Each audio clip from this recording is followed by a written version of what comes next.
the examples of bad CVs that I have selected, handpicked from the CVs that I receive for Australia Yours. The first CV we have is, so on the top here we have address, which is completely unnecessary, as we'll learn later what comes at the top. And just don't go into much details yet. Just take a general feel. Does your CV look like this? Education section, for example, is just highlighting the degrees and not giving any context of what was studied, the courses that were studied, what was achieved in terms of any other achievements like uh, medals or awards or recognition. And we'll get into that, but this is generally what I want you to take out of it.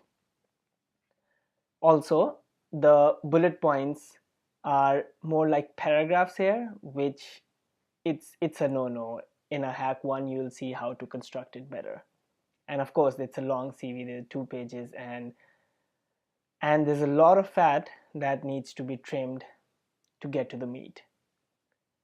Another CV I have selected, and I've selected it for the reason which is the first section, objective of career objectives. So many people, so many of you write it, and it doesn't mean anything.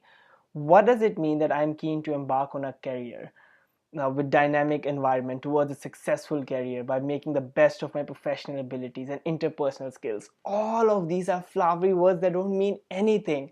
Do you think that the employer will hire you for using these words? Every single CV uses these words. We know these are not the words people use in real life. These are just CV words taken because everybody else is using them. It makes you look in your head that you're doing a smart job. But as I said, this is the opposite of smart. It means that you don't have something concrete to talk about. CV3, we have a lot of errors here. Of course, there's a profile picture.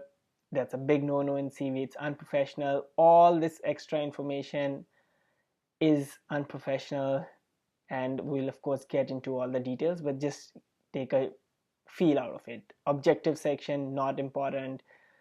Tables, not important. Work experience, it's just, again, I'm not going to dissect it much, but just get a feel. If your CV looks like this, then there's a problem. Let's get into CV4. Tried using a template that looks beautiful. The problem with it is that once the employer reviews it in details, there's absolutely no meat.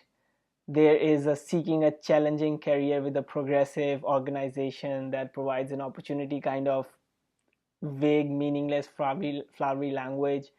And then there are the job descriptions have no context. Design and review, preparation of review report, whatever that means. Do you think anybody will hire you for reviewing and preparing review reports? These things, preparation of technical proposals, these are generic terms. They don't mean anything. And again, we'll get into details of what to do. It's again a 2-page CV, totally unnecessary. There's absolutely no meat here. Then another CV which starts with a career objective, which, as we have seen many times, to practice the best of my skills and knowledge in a well-reputed organization. Doesn't mean anything. Buttering doesn't work in CV. There's a profile picture, which is a big no-no, and then there is again some fancy template use, and there's absolutely no meat. I have no idea what was studied here. I have no idea what happened in this internship. The name, foundation, whatever that is, doesn't mean anything. I want to see what you have done. I want to see what you have learned. We'll go into that details as well. Let's move on. First, of course, addresses are just completely unnecessary, and a personal profile section, again, wanted to highlight this. And the trump card, which we'll get into later in hack 1, is missing in this CV. By trump card, in a nutshell, what it means is that your biggest achievement right there in the front that hooks the employer up. when you open this CV, when an employer opens this CV, we are not going to sit through all these research skills of cell structure, microbiology. That's not how it works. Education should have gone first in this case. And this is a long CV, damn. Absolutely unnecessary things. We don't need date of birth, not at all.